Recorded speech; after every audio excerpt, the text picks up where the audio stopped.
भारताचे एक सार्वभौम समाजवादी धर्मनिरपेक्ष लोकशाही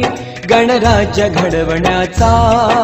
व त्याच्या सर्व नागरिकास सामाजिक आर्थिक व राजनैतिक न्याय विचार अभिव्यक्ती